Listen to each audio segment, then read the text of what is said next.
Hi guys, this is Garima. Welcome back to my new blog. कैसे हैं आप लोग? आई होप आप सब लोग अच्छे होंगे। और मैं क्या कर रही हूँ, मैं अभी कर रही हूँ प्रेस कर रही हूँ मेरे और पापा के थोड़ी सी कपड़े बचे हुए थे। आज है संडे और अब तो धूप भी बड़ी तेज़ लगती है यार संडे को, मतलब जल्दी जल्दी कपड़े सूख गए। तो शाम का टाइम था, मैं फटाफट से कर रही थी प्रेस।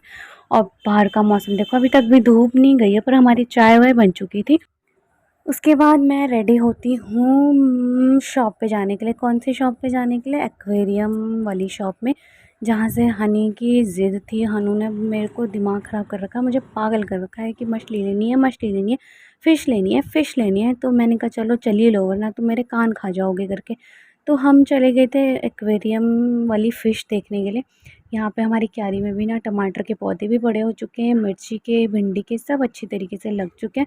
उसके बाद हम निकलते हैं प्रेम नगर, और पंडितवाड़ी में भी एक दो शॉप है, तो हम दोनों जगह गए। जहाँ पे भी रीजनल प्राइस होगा वहाँ से हम लोग ले लेंगे। फ़िश वगैरह लेना था और एक्वेरियम स्टोन्स वगैरह लेने थे, तो अभी जाके मैं आपको बताऊँगी कि वहाँ पे क्या प्राइस वगैरह था।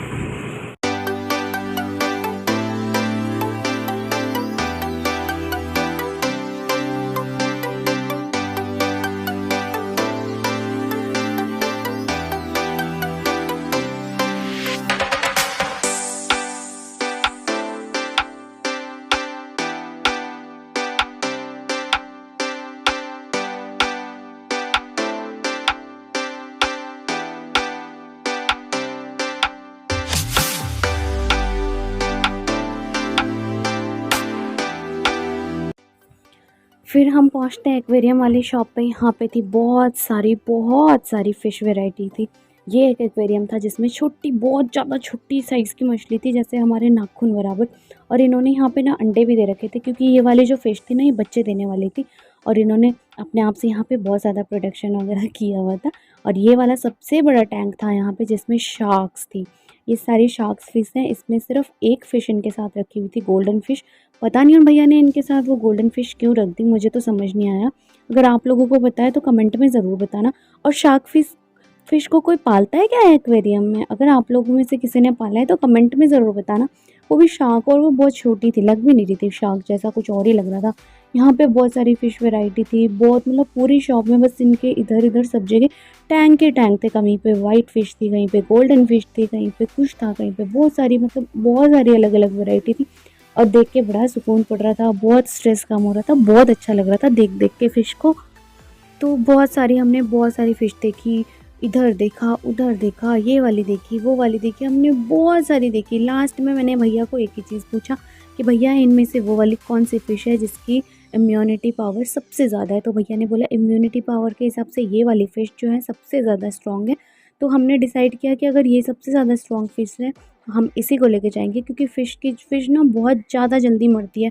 और उसमें बहुत सारे प्रिकॉशंस होते हैं कि इसमें ठहरे हुए पानी में रखना है। अगर आप एक्वेरियम को भर रहे हैं तो 1-2 दिन पहले पानी को स्टोर करके रखो, ताकि चूना जो है नीचे बैठ जाए। और सबसे बेस्ट है अगर आप हैंडपंप वाले पानी से, बहुत सारी चीज़ें, पानी को 2 ढाई महीने में चेंज करना है। जब भी आप चेंज करो तो पानी में क्लोरीन वगैरह और भी कुछ दवाइयाँ वगैरह आती है, मेडिसिन्स वगैरह आती है, वो डालो।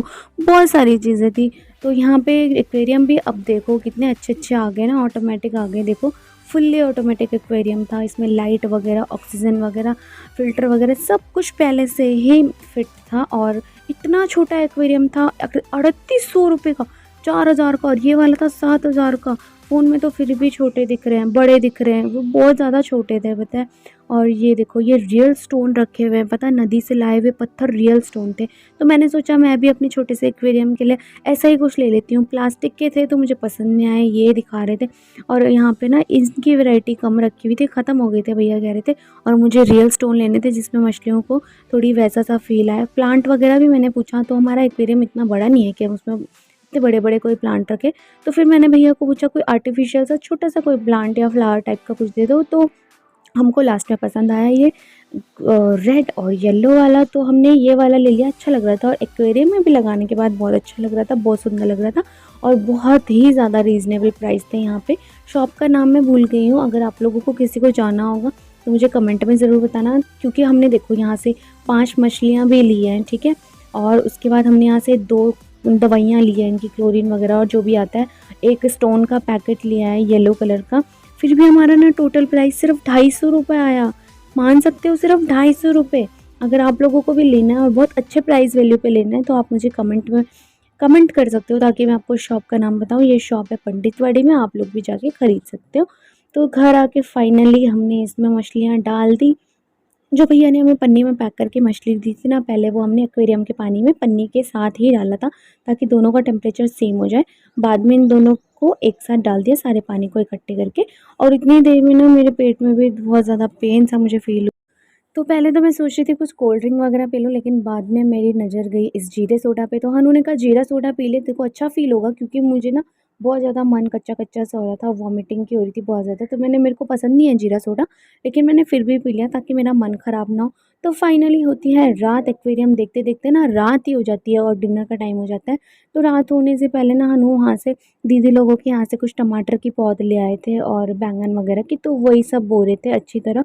क्योंकि हमारे यहाँ पे जो भिंडी की हमने पौध लगाई थी वो भी काफ़ी बड़ी हो गई थी, मिर्ची भी काफ़ी बड़ी हो गई थी, टमाटर भी ऑलमोस्ट बड़े हो चुके थे और टमाटर छोटे-छोटे से लगने भी शुरू हो गए थे और पुदीना हमारा बहुत अच्छे से रच गया था, थू-थू-थू नज़र ना लगे।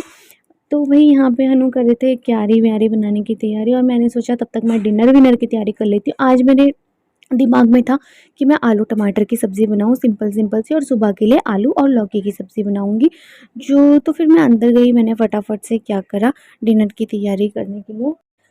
तो डिनर दिखाने से पहले मैं आप लोगों को दिखा देती हूँ। ये देखो, ये वाली जो पौध थी, ये वाली पौध थी खीरे की है, जो हमने बहुत सारे खीरे के बीज बोए थे और वो इकट्ठे ना बहुत सारे ना आस-पास में लग गए थे। तो उन्होंने ना सारे उखाड़ के इनको साइड-साइड से करा, ताकि इनको अच्छे से स्पेस मिल सके उगने के लिए भी। तो मैं जाती हूँ, मैंने जाके सबसे पहले आलू बॉयल करे, आलू बॉयल करने के बाद आलू और लौकी की सब्ज़ी काटी सुबह के लिए, जो लंच और नाश्ते के लिए हमारे लिए होगी।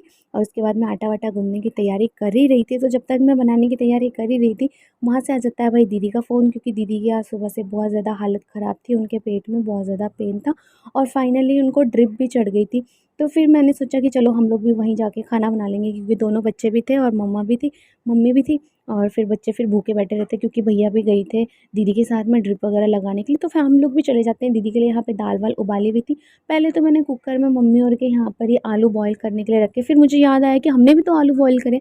फिर मैंने अनु को बोला कि जाओ तुम फटाफट से जो हमने आलू बॉयल करे हैं वो आलू फटाफट से लेकर आ जाओ, मैं यहीं पर ही आलू टमाटर की सब्ज़ी बना लेती हूँ और दीदी के लिए हल्की-फुल्की से दाल बना लूँगी, जिसमें लहसुन का छोटा-सा एक तड़का मार लूँगी करके, क्योंकि मम्मी से कुछ काम होता नहीं है, मम्मी कर नहीं सकती हैं और फिर बच्चे भी छोटे हैं, और फिर जब तक दीदी लोग आते तो बच्चों को खाने के लिए भी लेट हो जाता। फिर ऑब्वियस है, बच्चे हैं तो भूख तो लगेगी ना, और मामा-मामी हैं तो फिर कोई था भी नहीं आस-पास में, मतलब रिलेटिव्स में, और तो फिर हमने ही करना है।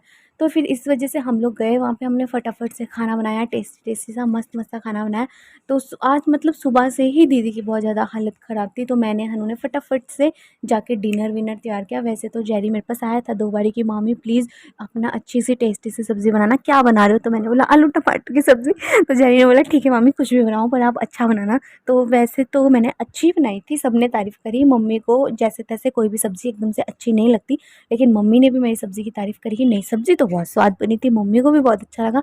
भैया ने कुछ नहीं बोला हालाँकि, चलो कोई बात नहीं, और हनु को भी बहुत अच्छी लगी, जेरी को, व्यू को भी बहुत अच्छी लगी। उन लोगों ने सबने उँगलियाँ चाट-चाट के खाई।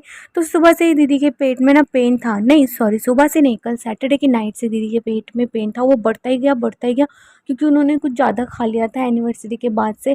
तो वो चटर-पटर सा बहुत सारी चीज़ें, चिकन-विकन, तो जो उनको ना डाइजेस्ट नहीं हुआ अच्छे से, और वो फूड पॉइज़निंग टाइप में इन्फेक्शन वगैरह हो गया था उनके पेट में। तो फाइनली डॉक्टर ने बोला कि इनको इंजेक्शन वगैरह देने से कुछ नहीं होगा, इनको फाइनली ड्रिप भी चढ़ानी पड़ेगी।